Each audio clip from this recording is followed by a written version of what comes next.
Merci beaucoup d'être venu.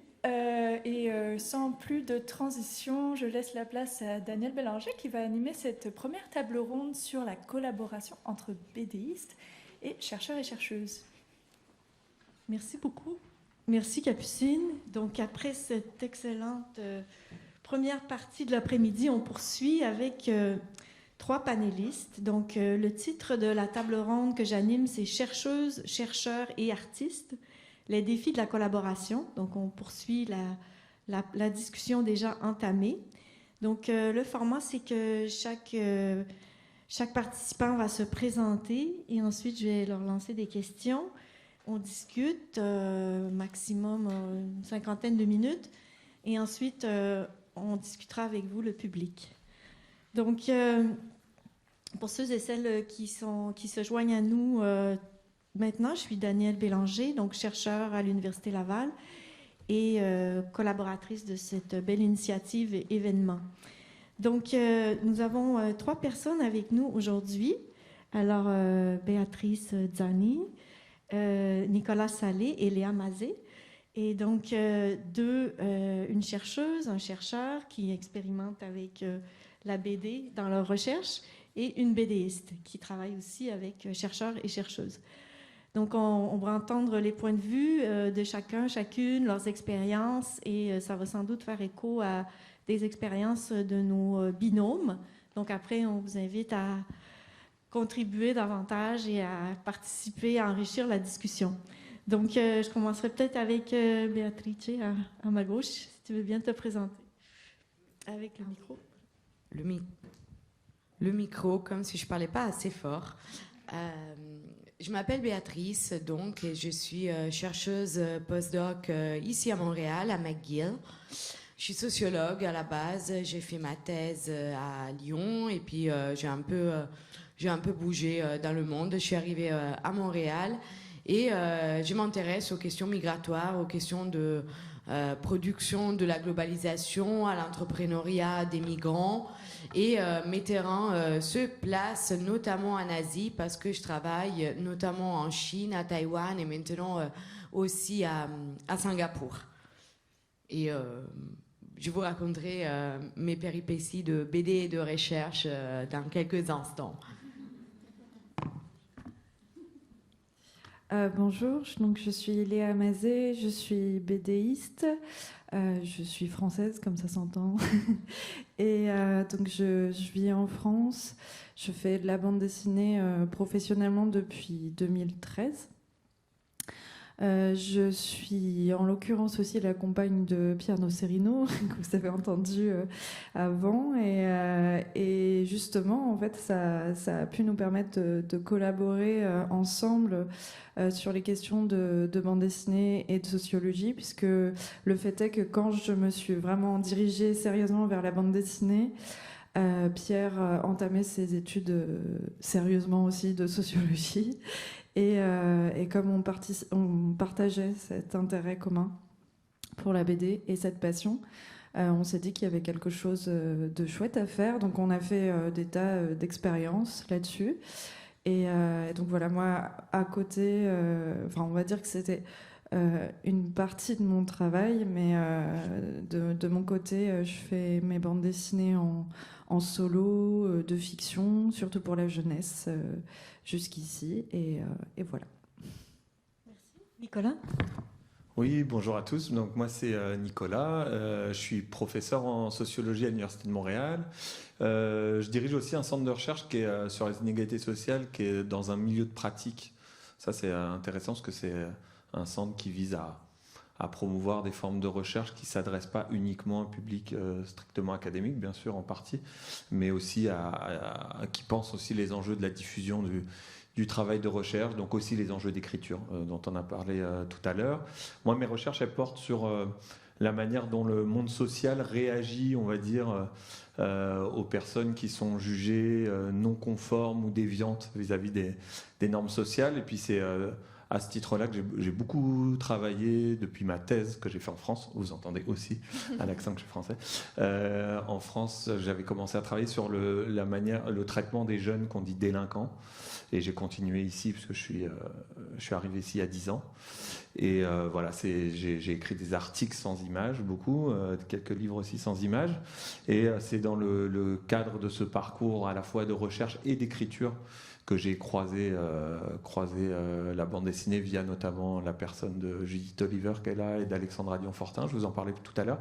Mais je dis juste ça, c'est aussi en lien avec ce que racontait Pierre, que j'ai connu aussi dans mon parcours et que j'avais accueilli en 2017, je pense, quand tu es venu à l'Université de Montréal, à l'époque où le projet n'était pas entamé, donc on avait déjà parlé de tout ça.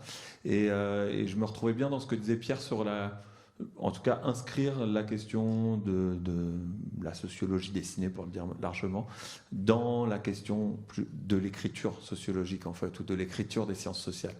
Voilà, j'en reparlerai tout à l'heure. Merci, Nicolas. Donc, merci pour ces présentations qui nous donnent un peu un aperçu d'où vous vous situez dans ce débat et dans ces processus. Donc, je commencerai peut-être maintenant par faire un tour de table pour que vous nous parliez davantage d'une initiative en particulier, d'une expérience, et nous parler un peu de tout ce dont on a parlé plus tôt cet après-midi, un peu les contraintes, les défis, comment ça s'est passé pour vous, cette expérience de combiner les sciences sociales et la BD, donc soit à partir d'un projet particulier ou quelque chose de récent. Donc, à toi, Béatrice. Merci Daniel. Alors moi j'ai des propos qui vont être un peu confus parce que ce que je vais vous raconter n'est pas du tout abouti pour l'instant. Et surtout parce que par rapport aux discussions que nous avons eues jusqu'à présent avec les deux personnes avec lesquelles je travaille, je suis partie d'un processus de production de BD tout à fait différent, dans la mesure où on n'a pas mené d'enquête ensemble, mais on est parti d'un produit fini qu'on est en train de mettre avec pas mal de difficultés en dessin. L'histoire, c'est que moi aussi, je fais ma thèse en France, même si je suis italienne, et on a cette pression à publier, donc j'ai fait un bouquin, j'ai publié ma thèse, bouquin que même ma mère n'a pas lu, personne ne l'achète parce qu'il coûte un bras, faut pas l'acheter, c'est en anglais, donc il y a plein de personnes qui n'ont pas envie de le lire, il coûte $160, pounds, je sais pas quoi, et cela m'a énormément énervé. Le titre est très accrocheur. Voilà, et le titre du bouquin, c'est Femmes migrantes en Chine et à Taïwan. Et c'est l'histoire d'un soutien-gorge orange et fluorescent qui se balade entre la Chine et Taïwan, produit par les femmes migrantes chinoises dans les usines où elles travaillent, où elles sont exploitées, et qui est ensuite recommercialisé par ces mêmes femmes quand elles migrent à Taïwan, elles s'y installent comme... voilà, quelque peu, il fait partie, ce soutien-gorge, des objets qu'elle commercialise en ligne quand elle développe de l'entrepreneuriat pour faire face à la subalternité. Donc, j'ai suivi le soutien-gorge pour suivre les migrations et les mobilités des femmes. Personne n'a lu mon livre, j'étais un peu dégoûtée. Et par contre, on m'a donné un prix pour ce livre. Et on m'a proposé de traduire, en fait, de publier mon livre en français aussi. Alors moi, la traduction, c'est pas forcément mon délire. Je me suis dit, non, c'est fini, ça suffit. Par contre, j'accepte votre gentille proposition de publication pour voir s'il n'y a pas moyen de transformer ce produit non lu, même pas par ma mère, en quelque chose d'autre. Et donc, à l'époque, j'étais encore en lien avec des gens à Lyon. J'ai étudié à Lyon. Et je suis tombée sur une géographe qui s'appelle Lou Herman, qui était à l'époque à l'école urbaine de Lyon et qui est illustratrice, dessinatrice, qui a travaillé aussi en Suisse et qui fait des choses absolument merveilleuses, dont des des bandes dessinées ou voilà, des dessins à partir d'enquêtes scientifiques. Donc on a commencé à discuter. On est allé négocier avec celle qui existait jusqu'à il y a quelques mois, parce que c'est ça le problème principal, l'école urbaine de Lyon où elle travaillait et les presses universitaires de Lyon qui nous ont accordé un financement pour qu'on embauche une scénariste, en fait, parce que notre problème principal en discutant, c'était, bon, on a un joli texte, à peu près joli, toi tu fais des super dessins, mais en fait on a un problème de traduction de ce texte en scène, en dialogue, chose que moi je suis pas du tout capable de faire, ou au moins pas capable de faire toute seule. Et donc on a commencé à travailler, nous avons embauché une scénariste qui s'appelle Valentine Bouc.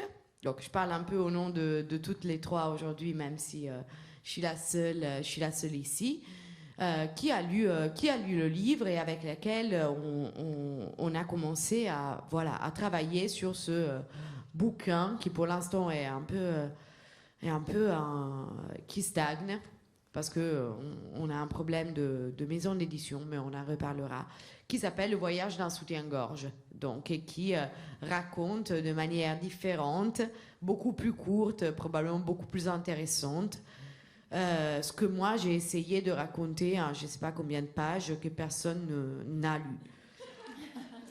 Donc voilà, je pense qu'on va donner la parole aux autres et puis on peut continuer à en discuter. On continuera, on revient au soutien-gorge un peu plus tard. Merci beaucoup, Béatrice. On voit ici le désir de la chercheuse que son travail soit diffusé, soit lu, soit apprécié, parce que c'est vrai que dans les sciences sociales, on travaille très fort pour... on regarde sur Google Scholar et si on a eu 100 personnes qui ont vu notre article, c'est extraordinaire, alors qu'on y a mis des années à y arriver. Léa, s'il te plaît. Oui. Pour nous, on va dire le début de l'aventure, ça a été donc, comme je disais, de partager l'intérêt commun. Et puis, en fait, Pierre a eu envie de faire une page de bande dessinée pour un concours de bande dessinée dont le thème était Première fois, et a eu envie en fait d'illustrer une théorie de Howard Baker en BD. Et en fait, c'est parti de là. Parce que donc Pierre dessine aussi, il est BDiste aussi. À l'époque, ça faisait bien longtemps qu'il n'avait pas touché ses crayons, donc il m'a un peu appelé au secours. Et puis au final, on s'est dit, est-ce que il n'y a pas quelque chose à faire ensemble ? Surtout quand on a appris lors d'une conférence de presse qu'il allait y avoir un album qui allait être fait par Marion Montaigne en adaptant le travail des Pinson-Charlot, qui s'appelle Riche, pourquoi pas toi, et donc qui était un peu on va dire une première bande dessinée strictement sociologique qui allait sortir, et donc ça nous a un peu botté les fesses pour faire quelque chose de concret et aussi montrer que nous on avait réfléchi à cette question-là. Donc on a créé un blog et ça a été en fait un espace d'expérimentation. En plus, moi à ce moment-là, je me lançais dans la bande dessinée, donc autrement dit, j'avais pas grand-chose à faire d'autre que expérimenter des choses. J'attendais que mes premiers projets soient publiés. En tout cas, trouve des éditeurs. Et donc, on a exploré plusieurs formats. Le premier format, ça a été de faire vraiment des pages de vulgarisation. Donc, c'était un exercice assez compliqué. C'était de faire une page sur une théorie avec un auteur, etc. Donc, c'était hyper condensé. Et c'est par là qu'on a commencé. Donc, je vais peut-être déployer cette expérience-là. En fait, ça a été hyper formateur même pour tout le reste de nos collaborations, parce que tout ce qui a été évoqué là depuis le début de l'après-midi, on a été confrontés à ces problèmes. On a été confrontés au fait que moi j'avais fait 0 étude de sociologie, donc je connaissais ni le jargon, ni les concepts, ni les codes, rien du tout. Pierre, même si c'était un grand lecteur de bande dessinée, lui, il n'avait pas forcément en tête non plus tous les codes de la bande dessinée. Donc, il a fallu trouver un terrain d'entente, il a fallu trouver un compromis pour avoir quelque chose qui soit à la fois intelligible et puis en même temps qui ait un petit peu de contenu. Et ça a été en fait un vrai travail à quatre mains. En plus, on s'est vraiment prêté au jeu de dessiner à quatre mains. Donc, si mes souvenirs sont bons, je crois que moi je m'occupais. Alors, Pierre faisait un premier scénario. Il me montrait le document. Généralement, je disais c'est beaucoup trop long. On a une place limitée quand même de texte dans ces cases de bande dessinée. Donc, il faisait un deuxième passage où il élaguait beaucoup de choses. Ensuite, il faisait on va dire un premier storyboard, donc une première mise en page de ce qu'il avait en tête. Et là, en fait, c'était, on va dire, le cœur de notre collaboration, parce qu'on travaillait vraiment cette étape-là pour qu'elle soit la plus fluide possible. Et après, on dessinait aussi ensemble, donc on faisait le crayonné ensemble. Il me semble que Pierre faisait les personnages ou les visages, je sais plus, le décor. Enfin bref, on dessinait vraiment à quatre mains et ça a été hyper intéressant parce que c'est un peu ce qui est venu après dans notre réflexion, c'est que comme disait Lisa tout à l'heure, de faire l'enquête ensemble. Là, au final, le fait d'être vraiment imbriqué aussi dans cette production, le fait que Pierre dessine aussi, que moi j'essaye d'apprendre beaucoup des concepts de sociologie pour essayer de les retranscrire au mieux, ça nous a enrichis beaucoup dans cette collaboration. Mais bref, après sont venus d'autres formats un peu plus longs, un peu moins contraignant, on va dire. Et puis voilà, on a fait aussi de la fiction, un peu de délire. On a fait Pierre a fait plutôt de l'ethnographie dessinée ensuite. On a même fait aussi un peu d'enquête de terrain où on était tous les deux à recueillir des données dessinées sur le terrain. Donc voilà, ça a donné plein de choses. Ouais. Merci Léa. Donc on voit l'éventail des modes de collaboration qui est vaste et qui ouvre beaucoup de possibilités. Merci. Nicolas? Ouais, merci beaucoup. Moi, je vais vous parler rapidement d'un projet assez spécifique. Vous voyez là la couverture d'une bande dessinée qui est signée par Alexandra Dion-Fortin, qui est dessinatrice, et moi-même, donc chercheur. Et il y a un nom qui apparaît pas, ça on en a beaucoup discuté, c'est celui de Judith Oliver qui est ici présente, qui est éditrice et scénariste en fait. Et je trouve c'est intéressant ce que tu disais Béatrice, parce qu'on parle beaucoup du duo chercheur-artiste, et en fait peut-être qu'on peut trianguler la collaboration, et dans notre cas en fait il y a quelqu'un qui a occupé une place absolument centrale et qui à la fin est invisibilisé en fait sur la couverture. Je pense que ça, en tout cas sociologiquement, moi ça me fait réfléchir, cette invisibilisation relative. T'es mentionné dans la page des crédits, Judith, mais c'est quand même quelque chose de particulièrement fort, et qui est en fait tout l'enjeu de la traduction dessinée. En fait, la traduction dessinée, peut-être, je vais juste passer peut-être juste vous dire en un mot quand même l'objet de la bande dessinée en fait, et puis même le point de départ de la collaboration. Là, plusieurs en ont parlé. Nous, le point de départ, c'était en fait un article que j'avais fait avec de la photo. Pourquoi ? Parce qu'en fait, dans ma recherche, il y avait une dimension importante qui touchait à la question de l'architecture. Pour une simple et bonne raison, moi je travaille donc sur le traitement pénal des jeunes, donc le traitement des jeunes délinquants. Et à Montréal, les jeunes peuvent être enfermés dans un lieu, là, qu'on voit ici, qui s'appelle Cité des Prairies, et qui est en fait un lieu qui a été créé en 1963. Voilà, c'est précis, vous n'êtes pas obligé de le noter. 1963, et puis pour être une alternative à la prison, sauf que l'architecte, moi j'ai fait un travail d'archive et puis ensuite un travail d'observation, l'architecte il s'est fondé sur les plans d'une prison pour construire un établissement qui devait ne pas être une prison. Donc ça crée comme ça une tension, vous voyez bien, dans l'histoire, et puis une tension ensuite en pratique. On ne veut pas être en prison, mais on y est. Donc sur la carcéralité, si on veut, c'était ça. Et donc moi, j'avais fait des photos de l'architecture pour essayer de rendre compte de cette ambivalence. Et Judith, en fait, était tombée via des connaissances communes sur cet article-là, a pensé que c'était intéressant, ce matériau visuel, pour d'en faire une bande dessinée. Si je dis ça, déjà, c'est que ça fait un lien aussi, inscrire aussi la sociologie dessinée, si on veut, dans le champ un peu plus général de la sociologie visuelle. C'est assez intéressant, l'usage de la photo, mais il y a bien d'autres manières d'utiliser du matériau visuel.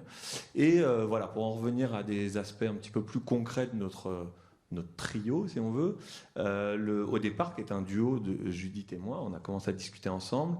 Moi, j'avais déjà fait l'enquête, donc évidemment, le modèle idéal que présentait Lisa, on n'a pas pu le mettre en œuvre, et je comprends bien pourquoi il est idéal, je le trouve même extrêmement intéressant. Dans notre cas, en fait, il y a plusieurs choses. En fait, un des enjeux, je pense, c'est que traduire en dessin, c'est pas juste mettre en dessin, c'est mettre en scène, en fait, c'est mettre en récit. C'est créer une narration, et ça exige de se poser des questions. Et là, je me fais vraiment le porte-parole des réflexions qu'on a eues en commun avec Judith, mais elle va parler demain aussi, Judith. Et donc, je me fais le porte-parole de nos réflexions, et aussi de celles qu'on a pu avoir avec Alexandra. La première question, c'était de savoir, d'abord, ça va être quoi le sujet de la bande dessinée. Puis, est-ce que ça va être un jeune qui est détenu? Est-ce que ça va être un éducateur? C'est vrai que c'est un fil narratif qui aurait été plus simple, un personnage. Puis moi, je tenais quand même beaucoup. Dans ma recherche, c'est l'institution, en fait, le sujet. Alors, je me demandais, est-ce que ça peut devenir un sujet? Puis Judith a dit, oui, en fait, ça sera le postulat scénaristique, c'est qu'on va faire de l'institution le sujet. D'ailleurs, le choix d'Alexandra ensuite pour dessiner n'était pas étranger, parce qu'elle est diplômée d'architecture. Donc, elle le disait dans une interview juste avant que ça sorte, j'ai essayé de faire du bâtiment un personnage à part entière. Voilà, je pense qu'elle était toute indiquée pour le faire. Et évidemment, il y a plein de personnages dans la BD, mais ils incarnent les tensions de l'institution, les jeunes, les intervenants. On voit des jeunes j'ai quelques images. Là, c'est des images d'archives, parce que c'est donc des dessins d'archives. Là, c'est un éducateur au travail. Et ça, c'est par exemple à gauche, là, vous voyez un jeune qui est dans sa chambre, qui raconte comment il la pimpe pour qu'elle soit pas une cellule, etc. Bref, donc tous les personnages, si vous voulez, ils incarnent les tensions de l'institution. Et puis deuxième, peut-être, j'ai encore quelques minutes, juste un autre enjeu dans nos discussions avec Judith, puis qui dit bien tout un ensemble d'enjeux, en fait, de l'écriture dessinée, de cette mise en scène, en fait, dont je parlais. C'est finalement pourquoi on écrit une bande dessinée, en fait. Qu'est-ce qu'on a envie de faire passer comme message? Puis ça, c'est quand même une vraie question d'éditeur ou d'éditrice. Qu'est-ce qu'on a envie de faire passer? Est-ce qu'on veut traduire les résultats d'une recherche? Est-ce qu'on veut convaincre d'une méthodologie? Qu'est-ce qu'on veut faire, en fait, avec ce... Et Judith, elle a eu, je crois, cette grande intelligence de dire, en fait, l'objectif de la bande dessinée. Est-ce que c'est réussi? Je pense que ça dépend des lecteurs, et puis c'est peut-être pas à moi d'en juger, mais en fait, un des enjeux, un des objectifs, c'était de placer le lecteur, on va dire, en relation directe avec l'objet, donc cette institution, le plonger dans le quotidien de l'institution, de la même manière que moi j'ai pu y être plongé, pour essayer, plutôt que de lui mâcher l'analyse. Et de ce fait-là, il y a très très peu de concepts, en fait, dans la bande dessinée. C'était essayer de faire émerger chez le lecteur les questionnements que moi-même je peux avoir comme sociologue quand je suis en confrontation à l'objet. Donc c'était finalement un des objectifs de la sociologie, je pense, c'est de susciter la réflexivité, mais par aussi le regard qu'on adopte sur la réalité qui nous entoure. Donc c'était ça. Et donc ça a engagé des choix qui sont discutables. Et en fait, c'est ça, je pense, derrière cette mise en scène, cette mise en dessin, en fait, il y a des choix qui sont évidemment amendables, discutables, etc., mais qui sont aussi toute forme de deuil pour les chercheurs, et inversement mais là je me positionne peut-être comme chercheur, par exemple, parmi ces choix, le fait de ne pas mettre de concept. Mais pas mettre de concept, c'était pas juste faire œuvre de vulgarisation. J'ai eu une discussion ça avec des collègues, il y a eu un colloque la semaine dernière sciences et arts, là, mais il n'y avait pas que des sciences sociales, il y avait plein de scientifiques durs, là, si on veut. Puis souvent, ils avaient le langage de la vulgarisation. Et moi, il me gêne un tout petit peu ce concept-là. Il me gêne un peu parce qu'il donne un peu l'idée qu'on a le savoir roi, là, si vous voulez, puis on va délivrer le bon savoir au peuple qui comprend rien. Et en fait, l'idée, je pense, de la mise en dessin telle qu'elle a été imaginée par Judith, puis telle qu'elle a été mise en œuvre par Alexandra, c'était plutôt de faire confiance au lecteur en supposant qu'on ne va pas délivrer la bonne parole, mais qu'on va le placer dans une situation de questionnement. Alors évidemment, il y a de l'analyse, même s'il n'y a pas de concept. Le fait qu'on place l'architecture au début, ça indique la tension dans laquelle on a envie de placer le lecteur. Et ensuite de ça, faire émerger les questionnements qui moi-même m'ont saisi face à cet objet hybride. Voilà. Je m'arrête là, je pourrais en dire plus. Merci. Donc, ce qui ressort ici, c'est beaucoup que finalement, on n'est pas dans des binômes, on est dans des processus créatifs qui vont faire appel à beaucoup de gens dans vos projets, qui vont, peut-être moins ici pour Léa et Pierre, mais qui, la scénarisation, par exemple, c'est un peu comme au cinéma où souvent la personne qui écrit le scénario est assez absente, assez peu connue, comparativement au réalisateur, la réalisatrice et les acteurs, actrices. Mais ce qui est intéressant, c'est aussi, je pense, pour les chercheurs, chercheuses, c'est comment la sensibilité, la vision du BDiste, et éventuellement scénariste, qu'est-ce que ça vous apporte sur le regard sur votre propre recherche? Donc, l'exemple de Nicolas était très riche ici. Et toi, Béatrice, qu'est-ce que ça t'a apporté? Oui, on en parlait tout à l'heure, et ce que tu dis, Nicolas, me fait énormément réfléchir. Il y a plein de points sur lesquels je suis entièrement d'accord. Moi, je me suis rendu compte que, en fait, ce projet, ce processus, ce voyage n'est pas seulement le voyage du soutien-gorge, mais c'est vraiment... mais c'est même pas de la collaboration, c'est vraiment...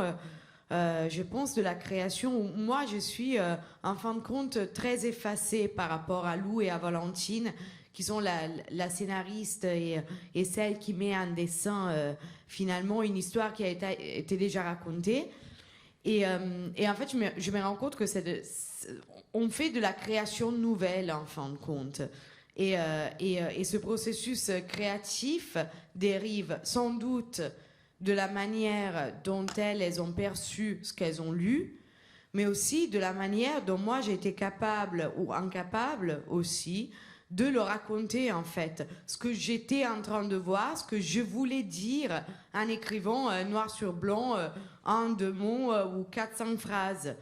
Et je me suis rendu compte qu'en fait la chose la plus difficile, c'était difficile et fascinante, mais aussi frustrante, hein, si on suit ce qu'on disait aussi tout à l'heure, c'est de voir comment des choses que j'ai écrites, que moi je voyais d'une certaine manière, sont perçues de manière complètement différente, interprétées, traduites, et à travers la proposition de mise en scène, et à travers les dessins ensuite.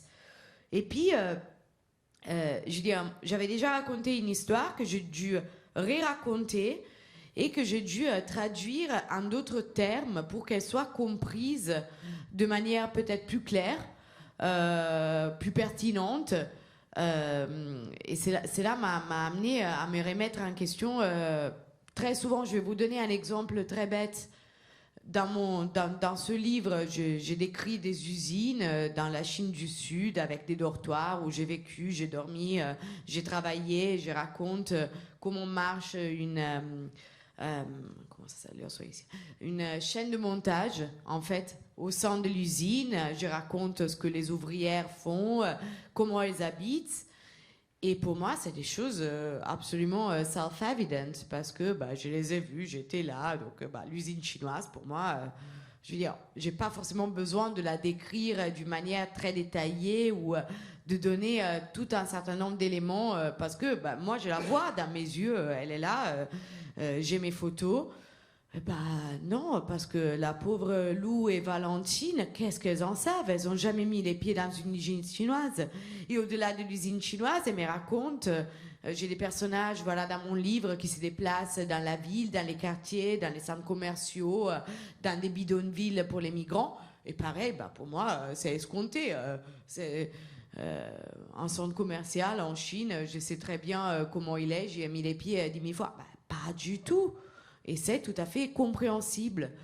Et donc, toute la première partie, pardon, le français aujourd'hui passe pas, toute la première partie de notre travail, avant le scénario et avant les dessins, même les dessins de chaque personnage et toutes les négociations qu'on a pu avoir, ça a été de visualiser ce qu'il y avait dans le bouquin, donc montrer des photos, raconter ce qu'il y avait dans les photos, traduire de manière intelligible avec un langage compréhensible et pas avec un jargon sociologique obscur et absolument inutile, ce que j'avais mis dans des pages publiées et ce que j'avais par exemple dans des photos.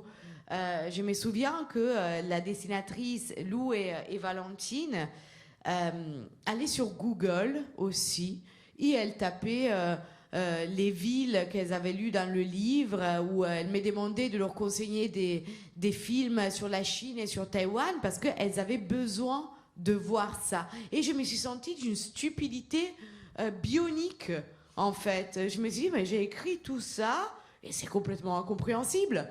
Mais une frustration monstrueuse et une remise en question déjà de ma capacité de description, visiblement, mais aussi de l'utilité des choses que nous, on écrit en vrai.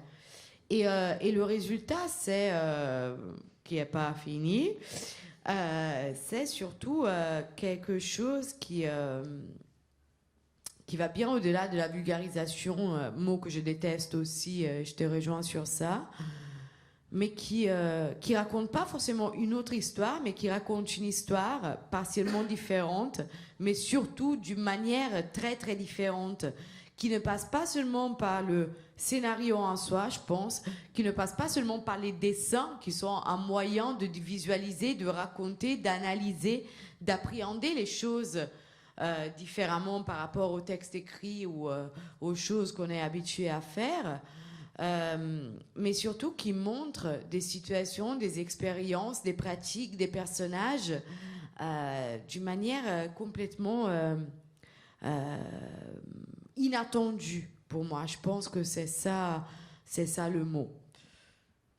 Merci Béatrice. Donc on réfléchit vraiment à une réécriture, une recréation du projet, une nouvelle vision sur le projet, dans les cas où la recherche est déjà terminée, puis on fait intervenir des BDistes pour la réinterpréter et la traduire et la faire connaître.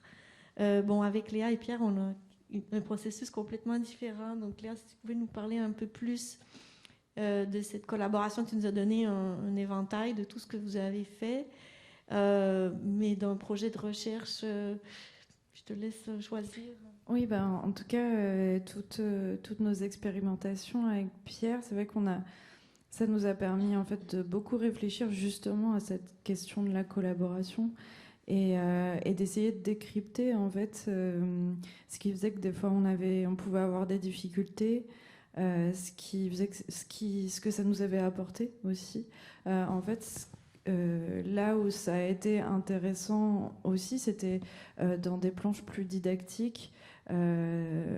Clairement, en fait, moi, j'ai découvert toutes sortes de concepts, d'outils en fait sociologiques qui m'ont permis de voir différemment la société. Et je trouvais ça intéressant aussi de les donner à voir différemment. Pierre, lui, il les côtoyait depuis déjà des années dans ses cours. Donc pour lui, c'était devenu d'une évidence folle en fait que ce concept, ça voulait dire ça, alors que ça ne l'est pas du tout évident, que pour moi, je pouvais justement le comprendre complètement différemment. Donc, en fait, ça a été...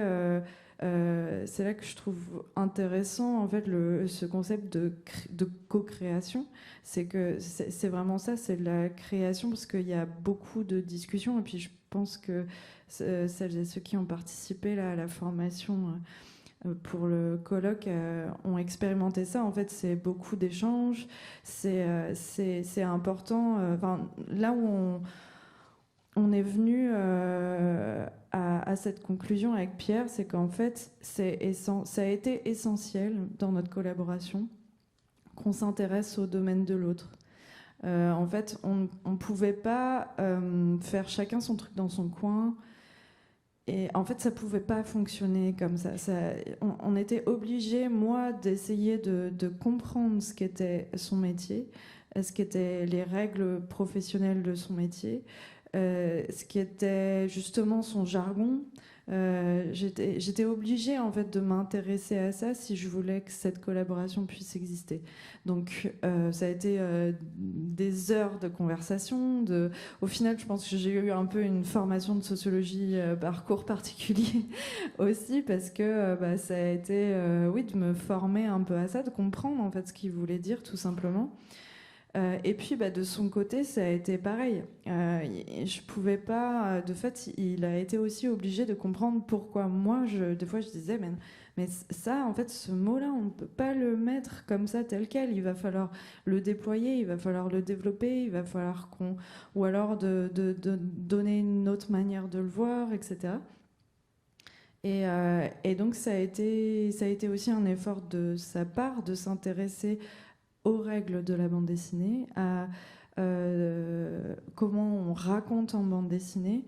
Et je pense que c'est peut-être aussi, de vos points de vue de chercheurs, chercheuses, ça a été peut-être aussi de ça, d'essayer de comprendre. Je trouve ça hyper intéressant, en fait, le fait de se dire « Ah, mais en fait, j'avais pas décrit vraiment le contexte, les décors et tout. » C'est vrai que nous, dessinateurs, dessinatrices, on a ce réflexe-là. Ça ressemble à quoi, en fait? Moi, j'ai besoin de documentation, j'ai besoin de tout ça. Et ça a été exactement le même genre de questions qui se sont posées avec Pierre. C'est comment on représente telle chose? Ok, on a un personnage, mais comment on le fait? Il est quoi? Il est petit, il est grand, c'est un homme, une femme, il est mince, il est gros. Qu'est-ce qui se passe, en fait? En fait, tout ça, ça a du sens. Et il faut se poser ces questions-là.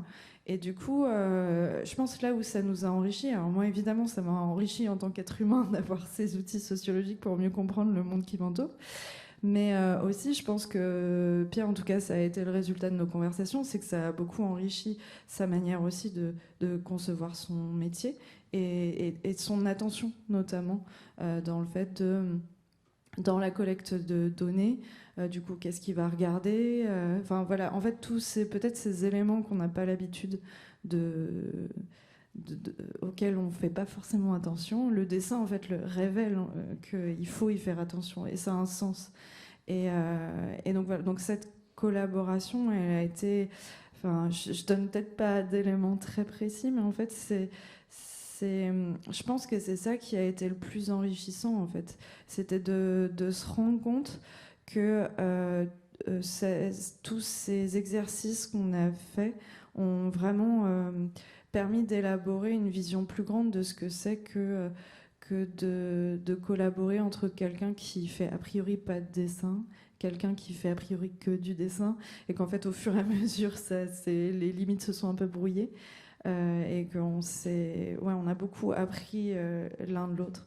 Et une autre chose que je trouve très importante aussi dans cet apport, ça a été le fait, je pense, d'affirmer aussi un point de vue, le point de vue en l'occurrence du chercheur, parce que la bande dessinée impose ça, en fait. Elle impose des choix de narration, elle impose tout simplement une case avec des limites. Donc il y a un cadrage, et du coup, toutes ces notions-là de ce qu'on montre, comment est-ce qu'on le montre, où est-ce qu'on porte l'attention du lecteur, de la lectrice, dans quel ordre on raconte les choses, tout ça ont vraiment énormément de sens. Et du coup, en tout cas, je pense que Pierre a pu vraiment intégrer ça aussi après dans son travail de recherche. Et voilà. Et puis, moi, ce qui a été passionnant aussi là-dedans, ça a été en fait de trouver des nouveaux moyens, parce que moi, je suis très habituée à faire de la fiction. Les scénarios que j'écris, c'est de la fiction. Et là, le fait d'être dans autre chose, en fait, ça m'a forcé à sortir un petit peu de habitudes, on va dire, de mise en scène, d'essayer de trouver en fait des techniques graphiques pour retranscrire certaines choses, des métaphores graphiques, mais aussi tout simplement des soucis de longueur de texte. Alors qu'est-ce qu'on choisit de mettre, et puis comment on gère quand il y a beaucoup de texte, qu'est-ce qu'on vire, qu'est-ce qu'on garde. Enfin, voilà, toutes ces questions-là en fait ont été aussi hyper enrichissantes en tant que professionnelle de la BD. Merci beaucoup, Léa. Une chose qui me frappe ici, c'est comment la sociologie elle est située dans l'espace, dans le temps. Elle se déploie avec des personnes, mais comment dans la restitution sociologique, finalement, outre la sociologie visuelle, là, qui est quand même une branche souvent à part, comment ces lieux, peut-être, on leur donne finalement une importance peut-être pas suffisante, parce qu'on est dans les rapports sociaux, alors que si on est en géographie, alors là, peut-être c'est différent. Mais en sociologie, on est beaucoup dans les interactions, les rapports sociaux, les relations de pouvoir, et oui, dans l'espace, mais dans l'espace non représenté. Donc là, c'est là où c'est critique. Il faut le faire, il faut se livrer à cet exercice, et il faut donner les outils à nos collaborateurs pour co-créer et redonner sens à l'histoire dans l'espace. Et le projet de Nicolas me semble vraiment aussi, dans ce sens, très riche. Je t'invite à élaborer. Ouais, en fait, moi, juste pour réagir aussi à ce qui a été dit avant, puis qu'est-ce que ça m'a apporté, moi, j'aimerais bien ajouter un truc, c'est que c'est sûr que là, j'ai inscrit dans la sociologie visuelle, mais ça s'inscrit de manière un peu plus générale, en fait, ces projets-là, dans l'écriture. C'est ce que disait tout à l'heure Pierre. Moi, en fait, à travers ce processus, je crois que j'ai appris une manière d'écrire la sociologie, en fait. En fait, je pense pouvoir dire, j'écoutais Lisa tout à l'heure qui racontait que notre grand plaisir comme sociologue, c'est d'être sur le terrain. Et ça, c'est vrai. C'est le grand plaisir, un peu addict à ça même. J'ai fini une enquête, j'en ai recommencé une là. Je suis en plein dedans en ce moment. Et j'ai un deuxième grand plaisir, c'est d'écrire. J'adore écrire, en fait, je trouve ça vraiment agréable d'écrire. Enfin, des fois c'est dur, mais je trouve ça quand même agréable d'écrire. Même un sombre article scientifique, j'aime ça. Surtout quand tu arrives au bout, que tu as l'impression d'avoir saisi un truc. Je sais pas, il va peut-être être lu par 3 personnes, ça c'est un peu malheureux, mais n'empêche, j'aime bien écrire. Sans image, j'aime bien écrire. Et là, en fait, c'est une autre manière d'écrire. Et en fait, moi, c'est ça que j'ai appris. Et c'est pour ça que je pense que cette aventure-là, c'est une aventure profondément éditoriale en fait, mais non seulement parce qu'il y a une maison d'édition, mais même si on n'a pas une, on la projette, etc. Et en fait, d'une certaine manière, ça impose des questionnements. Tu sais, un certain nombre de questionnements que tu mentionnais, qu'est-ce qu'on garde, qu'est-ce qu'on jette, etc. En fait, c'est des questionnements qu'on se pose tout le temps, même quand on écrit un sombre article scientifique. Tu sais, j'écris un sombre article scientifique, tu te demandes qu'est-ce que tu gardes, qu'est-ce que tu jettes.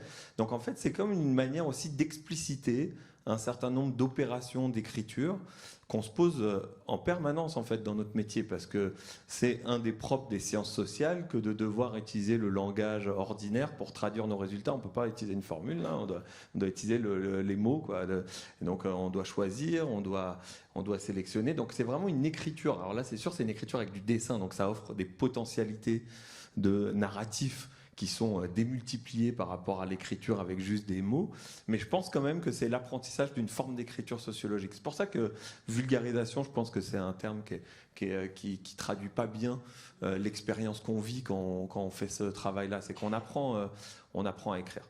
Et ça, je trouve que c'est chouette. Ça, pour le coup, j'ai essayé d'y réfléchir avec Judith notamment. Là, on a signé un article qui n'est pas encore sorti, mais pour une revue de sociologie, très académique, mais justement sur l'écriture et sociologie dessinée, utilité de la sociologie. Je pense que ça, après ça, la manière d'écrire, à la fois, elle nous permet d'expliciter des questionnements qui sont souvent trop implicites en fait. Quand on écrit un article scientifique, c'est les questionnements qu'on a, mais qu'on n'explicite pas tant. D'abord les choix, et donc les choix à savoir à qui on s'adresse. Et ça aussi, je pense que c'est ça aussi que ça m'a appris, même si c'était déjà toujours un peu là, mais à qui tu veux t'adresser quand tu écris en fait. C'est sûr que des questions qu'on se pose toujours, évidemment. Au tout départ, quand on écrit un premier article scientifique, on espère juste être lu par notre directeur de thèse, notre directrice de thèse, et puis quelques collègues. Bon, puis au bout d'un moment, on se demande, bon, pour qui j'écris, pourquoi j'écris? Là, t'as parlé de tes parents. C'est intéressant, en fait, d'avoir la projection de ses parents. C'est vrai que moi, ça m'arrive aussi, de temps en temps, de me demander si ma famille va me lire.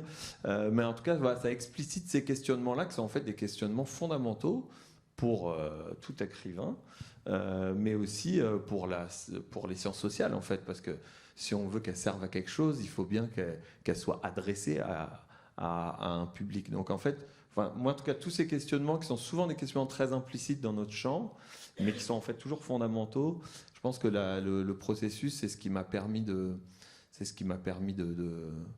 d'apprendre, en fait. J'ai beaucoup appris, en fait, de ce point de vue éditorial. Je pense que ça me sert, en fait, quand j'écris mes articles scientifiques, en fait. Ça me sert quand... Puis on n'écrit pas que des articles scientifiques. C'est pas parce qu'on met pas de dessin que c'est que des articles scientifiques. On peut aussi écrire des articles de blog ou des articles dans des magazines à plus grand public, mais sans images, ou des je sais pas quoi, ou une tribune dans un journal, ou un rapport.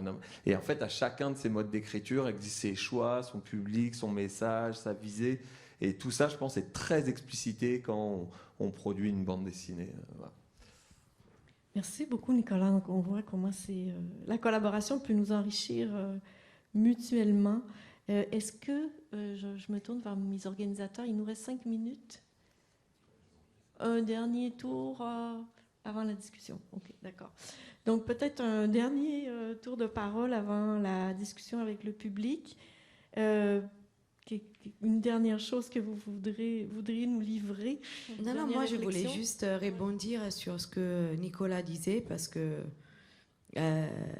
non seulement c'est très vrai, mais par contre de mon côté, ce que j'ai expérimenté avec la BD, je fais un papier, pareil, je ne pense même pas à mes parents, mais je viens... j'ai fait un papier, je vais me poser la question de comment est-ce que je vais traduire quelque chose qui est dans ma tête, un langage scientifique, je vise un public, je vais chercher à être claire, j'y arrive pas très souvent. Mais en fait, quand je travaille avec Lou et Valentine, ce souci de la traduction qui devient forcément de la transformation, du transfert et de la transformation, est encore plus fort parce que je ne m'adresse pas directement à un public, je m'adresse à deux personnes qui ne vont pas être médiatrices. Hein. Leur but, ce n'est pas d'être médiatrices parce qu'elles créent véritablement, mais qui, en fin de compte, sont forcément entre moi et le lecteur, dans la mesure où on commence à en discuter ensemble et ensuite on arrive à une manière de le dessiner, de le traduire à travers un scénario aussi. Par ailleurs, le scénario arrive avant le dessin, mais on change le scénario aussi après en fonction des dessins. Et donc, ce processus de réflexion, de traduction, de restitution et de transformation est, je pense, encore plus fort que quand on écrit des articles, et même que quand on écrit des articles à 2, voire à 3, à 6 mains, chose qui m'arrive pas très souvent, mais ça m'est arrivé. Et je vois encore un effort supplémentaire que je fournis moi, et que Lou et Valentine fournissent simultanément, qu'on fournit toutes les 3, mais à des échelles différentes, et bien pour se comprendre avant d'arriver à un produit qui soit compréhensible ou pas pour le public, le lecteur, le chien, la mère, la grand-mère qui vont regarder les dessins. Je ne sais pas si je suis très claire, parce que pareil, c'est très confus dans ma tête, et on espère aussi en faire une réflexion, pas théorique, mais je veux dire arriver à écrire ou voire à faire une BD aussi sur la manière dont on a travaillé ensemble. Je veux dire, ça aussi c'est très intéressant parce que on se pose tout le temps ces questions-là. On est toutes les 3 de manière malheureusement impliquées dans le milieu universitaire, donc on a cette sorte de réflexion méthodologique et épistémologique aussi parallèle, ce qui provoque un bazar infernal. Mais ce sont des vrais questionnements. Et je pense qu'on a beaucoup à en apprendre Pour se remettre en question, nous, comme chercheurs ou comme personnes qui écrivent des articles, mais aussi sur la manière dont on travaille ensemble et on arrive à traduire. Parce que là, c'est vraiment de la traduction qui implique, je répète, de la transformation, mais c'est tout d'abord de la traduction pour l'instant, ce qu'on a fait. Oui, mais je rebondis aussi. En fait, c'est marrant, depuis tout à l'heure, effectivement, on parle beaucoup de traduction et d'une manière d'écrire. Et moi, j'interviens souvent auprès d'élèves, d'enfants, et je leur explique toujours que la bande dessinée, c'est une langue, en fait. C'est sa grammaire, ça a son vocabulaire, ça a ses règles. C'est pas la même chose que d'écrire un texte, un roman, par exemple. C'est pas la même chose que d'écrire un texte académique ou un article de journal. Enfin, ça peut paraître très simple à lire parce qu'il y a des images, voilà, il y a des bulles, ça paraît ludique comme ça, mais en fait, c'est un vrai casse-tête. Et du coup, je pense d'où la difficulté de la part de personnes qui connaissent pas en fait cette langue-là, de devoir d'un coup en fait se plonger dans une langue qu'ils connaissent pas du tout. Et du coup, comment est-ce qu'on traduit telle ou telle chose, quels sont les enjeux. Enfin, on parlait effectivement tout à l'heure du fait de devoir abandonner des choses. Oui, c'est vraiment ça, c'est un vrai travail de traduction qui peut être ardu et qui, je pense, peut aussi mettre en péril plein de collaborations parce qu'on peut se décourager vite aussi. On peut se dire non mais en fait ça marche pas, c'est pas possible. Ou comme disait Lisa Mandel tout à l'heure, il y a l'un qui se sent lésé, l'autre qui se sent contraint. Enfin voilà, c'est quand même ça peut être difficile de cohabiter en fait dans un projet comme ça, d'où l'intérêt. Merci d'avoir organisé ce colloque, et cette forme et la formation qui est venue en parallèle. C'est avec Pierre, c'est ce qu'on défend, je pense, depuis qu'on a créé le blog quasiment. C'est en fait la nécessité de former les chercheurs aussi, les chercheuses à ça, à apprendre ce langage-là, à comprendre ce langage-là. Que en fait c'est plus compliqué que juste adapter. C'est vraiment toute une aventure. J'ai l'impression que ça a été le cas pour vous deux, mais voilà, c'est toute une aventure, et je pense que c'est aussi important que les BDistes aussi de leur côté puissent s'investir auprès de chercheurs. Enfin, je trouve ça super cette idée d'aller carrément sur le terrain, comme disait Lisa Mandel tout à l'heure, de en fait participer à l'enquête dès le début. Et je rejoins, c'est peut-être la meilleure manière de faire parce que sinon, voilà, il y a toujours ce souci de traduction, de langues différentes, d'univers différents. Là, le fait d'arriver en fait avec chacun son regard et de construire quelque chose ensemble, je trouve ça très très intéressant. Donc, enfin voilà, en gros, oui, c'est vrai que c'est toujours une aventure, en tout cas, j'ai l'impression. Ouais, peut-être une petite chose. Moi, ce que je pense qu'il y a comme une double utilité de ce genre de production. C'est à la fois peut-être faire des sociologues des meilleurs éditeurs d'une certaine manière, ou alors, ce qui ne veut pas dire ne plus écrire de grands livres difficilement lisibles. Je pense que ça a son utilité aussi, mais en sachant ce qu'on fait quand on le fait, que c'est un mode d'écriture parmi d'autres, et avec ses choix éditoriaux aussi. Et puis inversement, l'autre utilité, c'est plaidoyer pour une certaine utilité des sciences et des sciences sociales.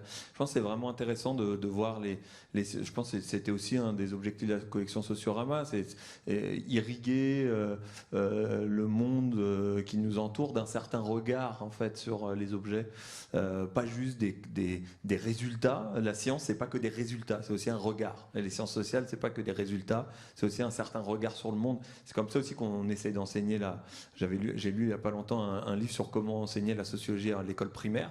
Et les auteurs, ils disent, évidemment, on ne va pas donner des résultats aux enfants de 7-8 ans, mais on va leur apprendre à regarder le monde qui est autour d'eux, à ouvrir les yeux sur qui les entoure, qui leur donne des cours, pourquoi c'est que des profs blancs, alors que dans la classe, c'est plus diversifié, puis, etc. Enfin, voilà, essayer d'avoir un certain regard, et peut-être que c'est à ça aussi que sert la bande dessinée, via cette visualisation, etc. C'est une manière de regarder. Et dernière chose, je trouve que c'est important de ne pas hiérarchiser les modes d'écriture. En tout cas, moi, je reste comme chercheur, assez attaché à l'écriture académique, à des articles, à des livres sans images, à la bande dessinée. Et je pense que c'est chacun des modes d'écriture. Donc à la fois, je pense que c'est très mauvais de dévaloriser la BD. Il y en a dans nos milieux, là, il faudra en parler. Là. C'est pas de la sociologie, c'est quoi ce truc-là, machin, etc. Et inversement, voilà, je lisais, on en parlait avec Pierre, là, mais les collègues d'ailleurs de la collection Sociorama ont écrit un texte qui est vraiment intéressant, mais il conclut de manière un peu étrange en disant on peut espérer que ces bandes dessinées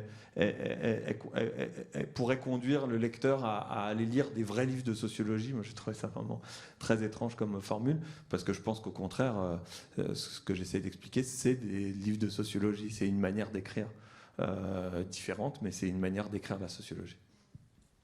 Merci Nicolas. On sait que les auteurs de fiction peuvent être d'excellents sociologues qui portent des regards sur nos sociétés qui sont, pour moi, comme sociologue, souvent des regards très frappants et révélateurs. Et je me dis, bon, on a tout à apprendre les uns des autres. Et je veux revenir sur ce modèle préconisé par Lisa, d'aller sur le terrain ensemble du début, et à la question qui avait été posée, mais comment on le fait? Et comme chercheuse qui a obtenu beaucoup de subventions de recherche, je pense qu'il faut proposer aux organismes subventionnaires de financer ce genre de démarche depuis le début. Donc avoir un créateur qui va participer, qui va à la conception, en tout cas qui va donner sa vision, et qui va aller et il y aura 2 personnes ensemble qui vont nourrir la compréhension d'un objet de recherche et qui vont l'exprimer chacun dans leur univers, mais en collaboration. Mais je crois que c'est tout à fait possible. Parce que, par exemple, on a cette subvention aujourd'hui qui est supposément une subvention de diffusion, mais en fait, d'éduquer nos conseils de recherche à dire, oui, il n'y a pas que la fameuse le transfert ou la diffusion, mais il y a la co-création. On a aussi 2 types de subventions, la recherche ordinaire puis la recherche création. Mais pourquoi pas faire dialoguer ces 2 formes? Mais je crois qu'il y a une place et je crois qu'on peut le faire. Et puis avec des événements comme aujourd'hui, on peut commencer à innover et aller vers nos organismes subventionnaires et faire la promotion de ces nouvelles façons de travailler des sujets et des terrains. Donc, je crois que c'est l'heure d'ouvrir la discussion avec le public. Si vous avez des commentaires, des questions, des expériences à partager, des questions pour nos participants, je vous cède la parole. Lisa, oui.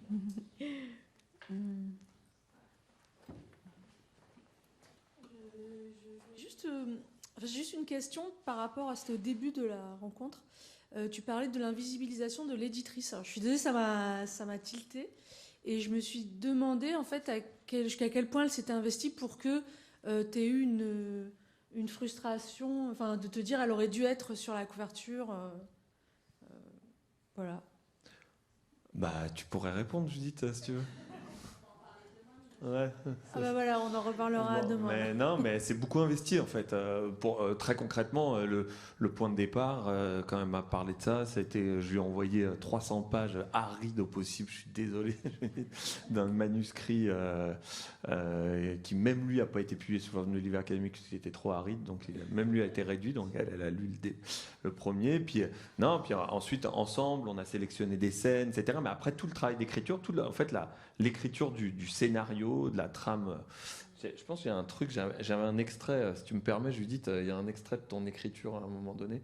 Là on voit la scène 1 là, qui commence comme ça, là on voit une éducatrice qui arrive dans le centre et puis qui va traverser comment je reviens, ouais.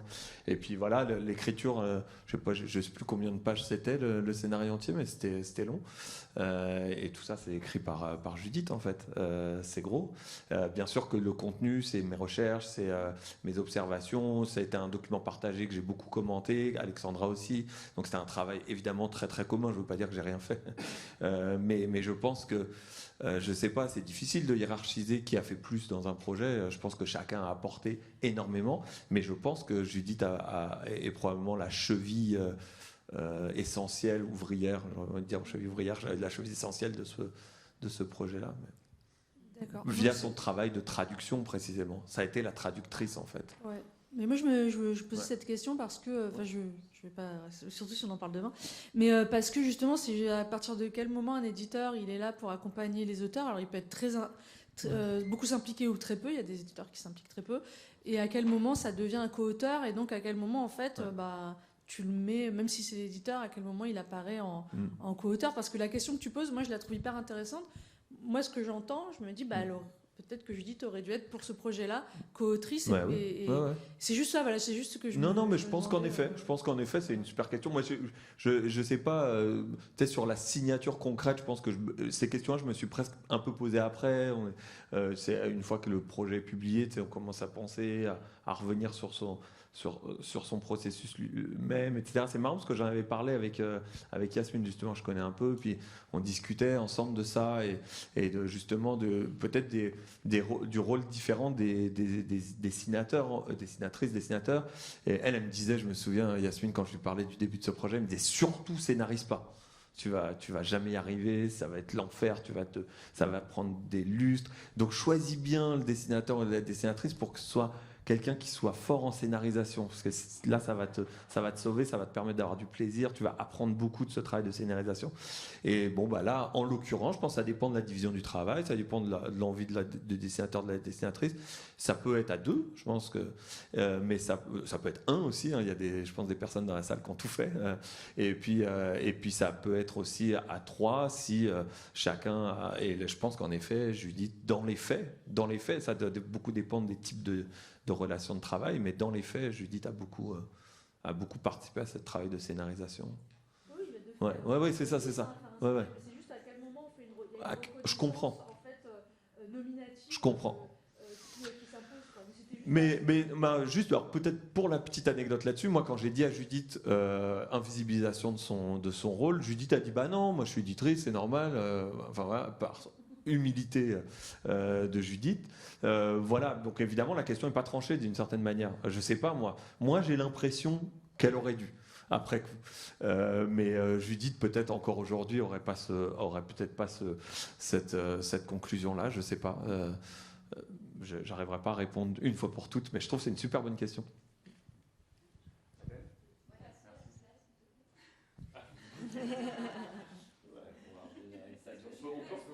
On peut retirer ce PowerPoint. J'aime pas la lumière, c'est pour ça que j'ai choisi le métier d'éditrice et que je ne me mets pas en couverture. C'est un peu particulier, on aura l'occasion d'en discuter demain. Au départ, moi, je suis directrice de cette collection Journalisme Neuf qui est du journalisme dessiné. J'ai proposé qu'on élargisse la notion d'enquête à l'enquête sociologique, puis ça dépend, en fait, à chaque fois que j'ai organisé des collaborations entre des journalistes et des auteurs, ça s'est jamais passé deux fois de la même manière. C'était la première fois que j'avais à scénariser, vous avez bien vu, c'est pas un scénario professionnel, c'était comment rendre le contenu appropriable par Alexandra. Puis là, on a très peu parlé d'Alexandra, moi j'aurais envie de te dire, comment as-tu travaillé avec Alexandra ? Pour qu'elle puisse être force de proposition sur comment on traite ce matériau-là. Donc c'était un peu être un maillon entre les deux plutôt que scénariser, je veux dire. Voilà. Mais comment as-tu travaillé avec Alexandra ? On va laisser Adèle, je crois, poser sa question, mais on reviendra. Oui, merci beaucoup. Moi, je suis aussi prof à la chaire sur la dynamique migratoire mondiale. Et puis, je voulais revenir sur ce que Daniel avait dit et notre responsabilité comme prof avec des chaires stables, etc., pour encourager ce genre de collaboration. Parce que les 4 jeunes qu'on a organisés, c'est un travail énorme. Et c'est un travail énorme en plus de ce qu'ils doivent faire pour rester compétitifs sur le marché académique. Donc, bravo, franchement, parce que c'est énorme. C'est énorme. C'est énorme, mais vous faites ça en plus des articles pour le moment. C'est pas du tout vu comme équivalent à une vraie subvention. C'est genre, ah ouais, c'est vraiment sympa ce que vous faites là, c'est les petites subventions. Enfin, je veux dire, moi je trouve ça terrible pour vous, à quel point c'est pas valorisé et à quel point on invisibilise l'innovation. Donc moi je pense, c'est un appel aux profs dans la salle, qu'on a une énorme responsabilité, nous, là, d'aller vers les organismes subventionnaires pour leur dire de changer. C'est pas juste à vous de faire ça, c'est à nous parce que nous on prend pas beaucoup de risques. Merci.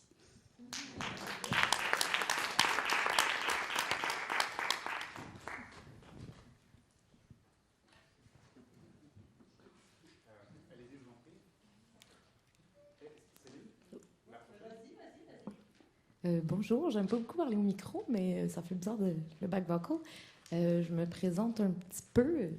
Personne ne connaît mon visage, probablement. Je m'appelle Madeleine Zoé, puis dans le fond, je me présente en antithèse de tout ce qui se passe en ce moment. Je ne suis ni bédéiste, ni chercheur. Je suis plutôt proto-chercheur en écologie et je fais des dessins. Donc, ma question, c'est ça, moi, je me penche plutôt sur des espèces animales plutôt que des espèces humaines. Et je continue mon parcours académique probablement en faisant de la recherche qui se situe à peu près à la frontière de tout, pour un pied avec des interactions humaines à travers le paysage en fonction d'espèces, probablement des oiseaux, là, mais on repassera. Puis, ma question est un peu large. En fait, j'en ai deux. Ma première question, c'était, comme je me considère comme la personne qui fait du dessin et de la recherche, puis là, je vois des personnes qui sont séparées, donc des chercheurs et des bédéistes et des dessinateurs. J'entends beaucoup parler de collaboration, de compromis, tout ça, puis je me demandais, ça serait quoi, mettons, j'aimerais ça vous entendre peut-être sur la façon de ne pas se perdre. Lisa en avait parlé, entre autres, un peu tantôt, là, mais la façon de ne pas se perdre à travers le processus de création de la recherche en images. Puis là, moi, je suis comme en réflexion pour ça. J'essaie de débroussailler des chemins académiques pour essayer de trouver une petite case qui me va bien, qui me sied bien. Donc, peut-être de voir à travers vos recherches à vous, tant en dessin qu'en sociologie, qui n'est pas du tout mon domaine, mais j'apprécie beaucoup entendre parler de ça, ça m'intéresse beaucoup. Comment c'est ça, vous arrivez à pas vous perdre chacun de votre côté, puis comment vous pensez qu'une personne qui essaie de regrouper les deux pourrait ne pas se perdre elle-même? Moi, du coup, j'ai été au contact de Pierre qui fait ça. Je t'invite à parler avec lui peut-être à la fin de la journée, mais parce qu'il a justement débroussaillé en fait beaucoup ça, parce qu'il y a eu notamment tout un travail de collecte de croquis sur place en observation. Quoi faire de ces croquis? Est-ce qu'ils sont valables de les utiliser tels quels, ou bien est-ce qu'il faut les retravailler derrière? Mais du coup, le retravail, qu'est-ce qu'il veut dire aussi sur ce que... Enfin, voilà. Il y a effectivement énormément de réflexions intéressantes là-dessus, sur le fait de mettre vraiment le dessin au cœur de la collecte de données, et puis la retranscription de tout ça. Donc, voilà, je fais le pont là-dessus. Mais c'est vrai qu'il y a plein de choses hyper intéressantes et qui amène à, j'ai l'impression en fait, à se remettre aussi en cause son regard et ce qu'on veut raconter. C'est un peu la question, qu'est-ce qu'on veut dire, à qui on s'adresse et tout ça, mais voilà.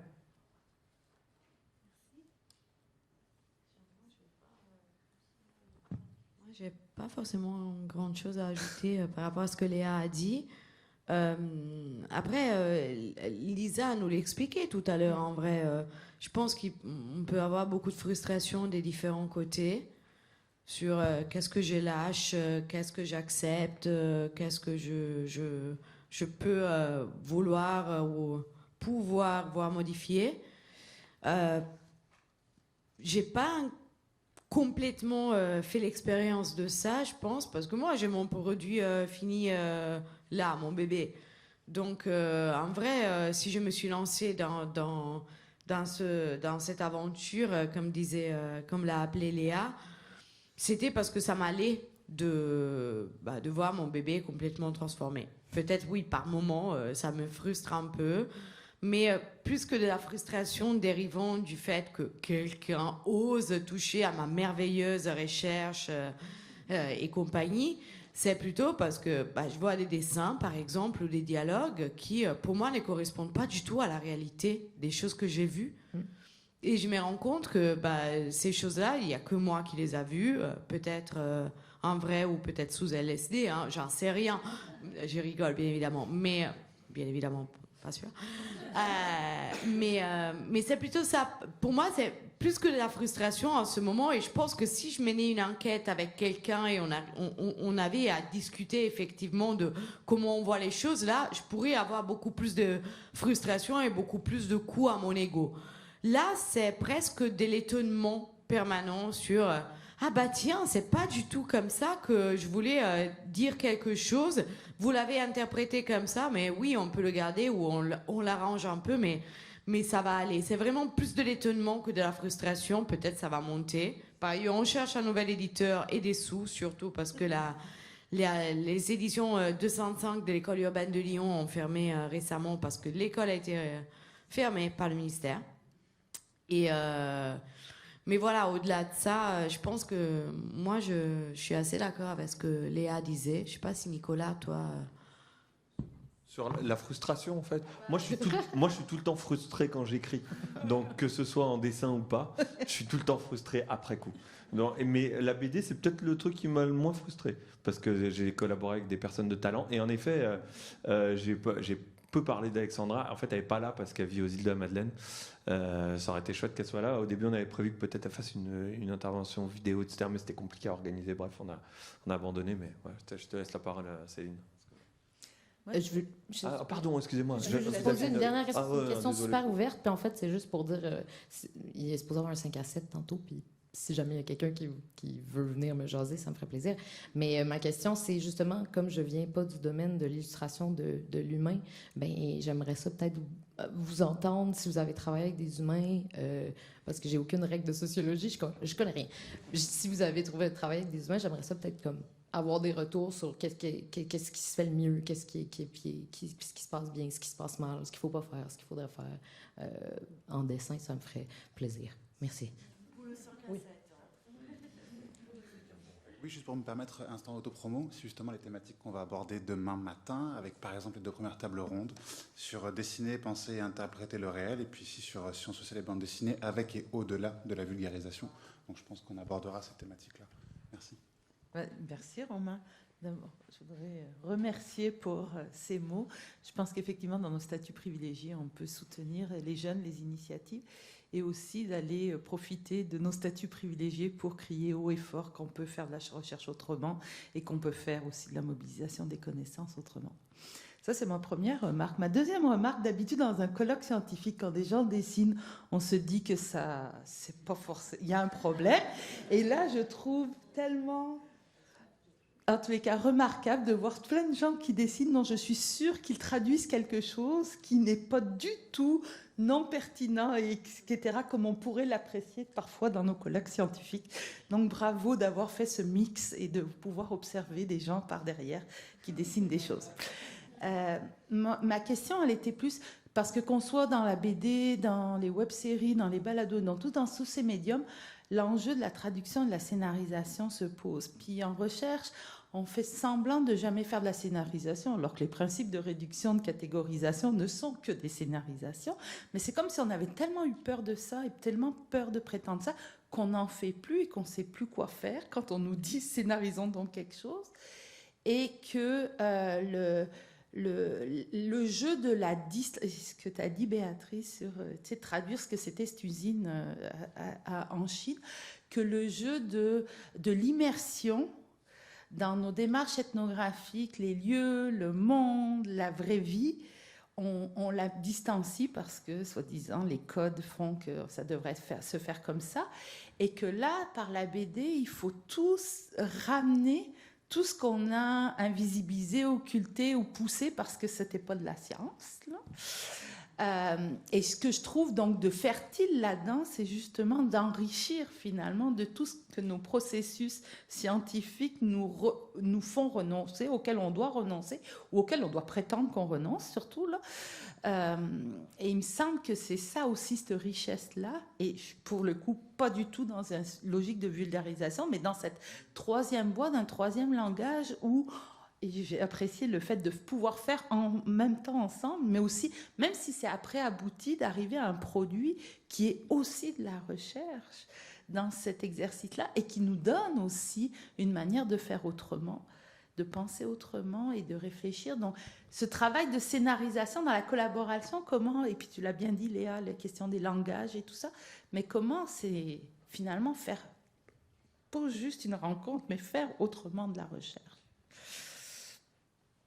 Je peux dire un petit truc là-dessus. Moi, j'ai juste 20 minuscules, mais je pense, en fait, c'est super important parce que ça touche sais, moi je disais, oui, c'est écrire, c'est toujours écrire, etc. Mais en fait, écrire, c'est quand même un gros truc. Je ne veux pas faire trop de théorie, mais écrire, c'est au cœur de ce qu'on appelle l'épistémologie. C'est-à-dire, en fait, qu'est-ce que ça veut dire produire du savoir? Puis quand on dit scénariser, peut-être que c'est aussi interpréter. En fait, les sciences sociales, c'est des sciences interprétatives. C'est-à-dire qu'une donnée, elle ne vaut rien en soi. En fait, ce qui compte, c'est qu'est-ce que tu en dis de cette donnée, comment tu l'interprètes dans un univers de sens. Donc, comment tu la mets en catégorie, en typologie, tout ce que tu veux. Une statistique d'inégalité, elle dit rien. Il faut l'interpréter après. D'ailleurs, c'est là où la bataille commence. En fait, c'est comment tu l'interprètes, où la controverse prend. Et en fait, quand on dessine, je pense qu'on scénarise, en fait, on interprète. Je pense que c'est quelque chose.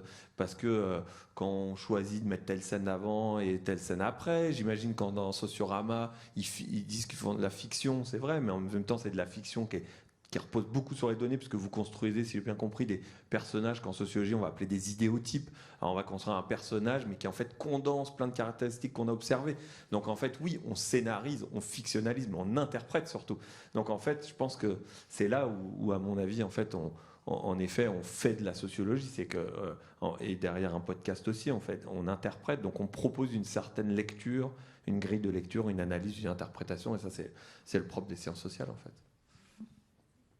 Oui, moi, en fait, ça me fait penser à quelque chose, le fait que dans la recherche, effectivement, vous interdisez peut-être de scénariser alors que vous le faites de fait, mais ça me fait penser aussi à une autre sorte d'interdit, j'ai l'impression, qui existe dans le milieu universitaire et qu'on a décortiqué aussi avec Pierre, c'est la place de l'humour et le fait que, en fait, c'est pas parce qu'il y a de l'humour que ce n'est pas sérieux, que c'est pas rigoureux, que c'est pas valable scientifiquement, etc. Et c'est vrai que dans nos expériences, on s'est rendu compte que l'humour est un vecteur extraordinaire pour faire passer justement toutes sortes de choses, pour faire comprendre des choses par l'absurde, etc., etc. Et du coup, en fait, ça a été hyper enrichissant avec Pierre aussi de pouvoir voir qu'en fait, le monde universitaire est très réceptif à ça, que c'est... au début, quand on a créé le blog, on n'était pas sûr de nous, surtout Pierre qui était étudiant, qui avait un petit peu peur des retours des retombées peut-être qu'il allait avoir. Et du coup, on a fait tout ça sous pseudo pour éviter. Au final, ça a été un secret de Polychinelle, ça a été bien vite. Il a été bien vite grillé, mais du coup, en tout cas, ça nous a montré qu'il y avait de la place pour ça, pour cette manière aussi de décrire autrement. Et notamment, on avait fait un article qui a été publié dans une revue scientifique, vraiment totalement en bande dessinée, et avec de l'humour, avec beaucoup d'humour, pour faire comprendre justement la théorie du travail de mémoire de Pierre. Et ça a été très bien reçu, ça a été validé, ça a été vraiment une revue c'est quoi, c'est à double aveugle, je ne sais plus les termes là.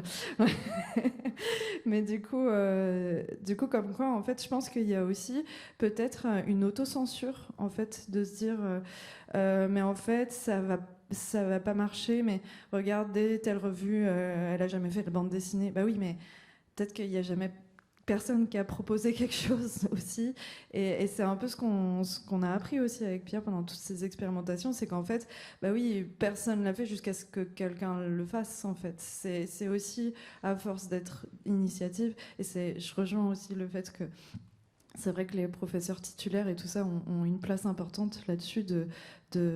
Voilà, il y a moins de risques là-dessus. Je pense qu'il y a les étudiants puis les post-doctorants ont beaucoup d'enjeux de pression.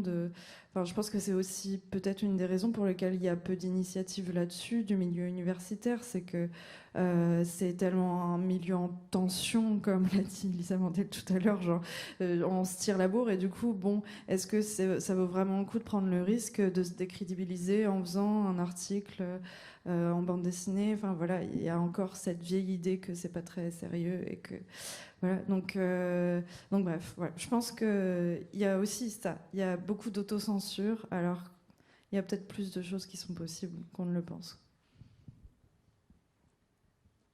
Moi, je vais juste... mais c'est un vrai questionnement, c'est une vraie question.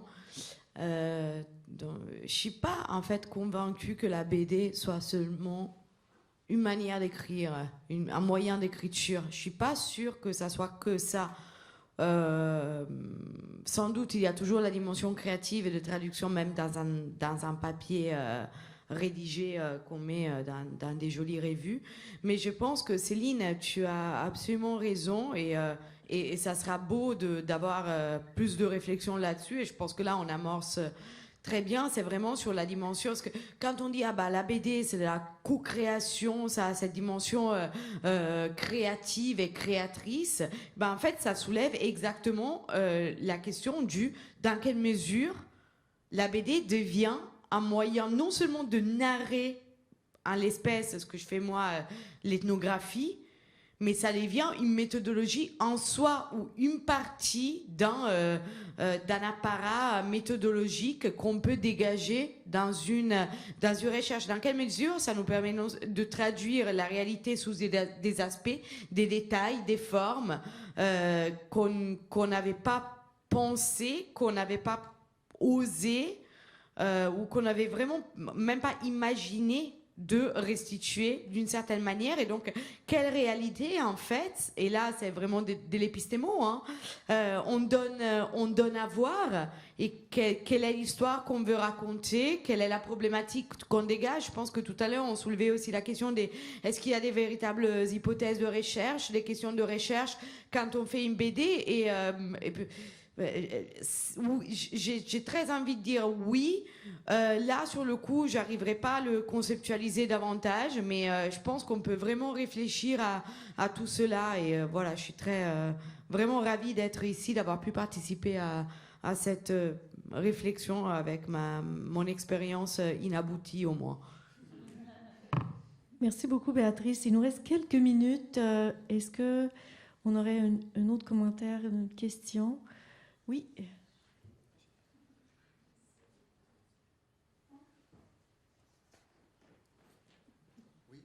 Bonjour, Francis Dernay. J'avais une question pour Béatrice. Savoir, ça en est où, en fait, le projet du voyage du soutien-gorge? Est-ce qu'il va sortir? Il aurait dû sortir sous forme de BD livre. Et là, on va commencer par faire un article, en fait, un article ethnographique traduit en BD, parce qu'on cherche un nouveau éditeur, mais surtout parce que j'ai besoin que Lou, moi, je travaille gratuitement, c'est pas grave, mais Lou et Valentine soient rémunérés, parce que ça devient insupportable. Donc, on avait un paquet de financement pour que elles aient un salaire sur ce projet. Et donc là, on a dû tout mettre en stand-by. Et puis voilà, il y a eu d'autres choses aussi. Donc là, on aura un article qui paraîtra, j'espère, sous peu. Et le livre, ça prendra un moment, je pense, encore, malheureusement. Bon courage. Merci. Je crois aussi que les chercheuses, du moins au Québec, Canada, un autre enjeu auquel on va faire face, c'est la question de nos comités d'éthique. Donc, comment repousser les barrières, et puis, parce que c'est vraiment un obstacle institutionnel important pour certains types de recherche, la recherche immersive, et pour la diffusion, pour en tout cas la mise en forme, peu importe la forme. Et là, il y a tout un travail à faire aussi si on veut vraiment innover, dans le sens où on est en train de discuter avec Céline, Béa, et Nicolas et Léa, et vous tous. Donc, il y a vraiment une autre réflexion à ce niveau pour l'avenir. Et si vous avez 2 heures, je veux bien vous en parler. Et si vous avez la baguette magique ou la solution, je prends. Non, mais Céline, c'est un vrai enjeu. Tu as des commentaires là-dessus? Ah ouais. Ah, puis ici, Centre Jeunesse, Canada, enfin là, je veux dire, il y a des enjeux de représentation, personnes mineures, ouais, il y avait beaucoup d'enjeux. Mais j'arrête. Parce que le 5 à 7 suffit pas pour les solutions.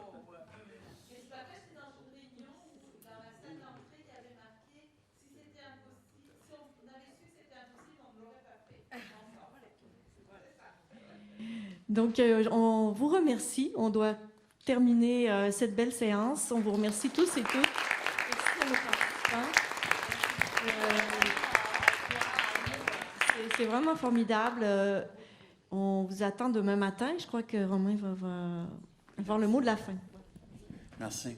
Un petit mot pour l'apéro. Merci tout le monde d'être là. Ça me fait vraiment très plaisir à toute l'équipe de vous voir ici, présente et présent, et de voir votre enthousiasme à penser aux conditions de production d'un événement et de la BD elle-même et de la recherche elle-même.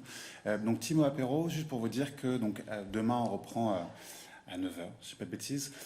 En attendant, on va faire un 5 à 7 à la Cinémathèque, qui est juste au coin de la rue, à moins de 5 minutes de marche, sur le boulevard Ontario. Il y a des gros travaux juste devant l'entrée. De l'autre côté de Saint-Denis, c'est la Cinémathèque. Celles et ceux qui font partie de l'événement, c'est-à-dire que soit qui participent aux tables rondes, ou qui font partie des binômes ou des partenaires, venez me voir à votre arrivée à la Cinémathèque. J'aurai un petit coupon à vous offrir pour une première consommation. Voilà, merci à tous et puis à tout à l'heure pour celles et ceux qui peuvent, et sinon à demain.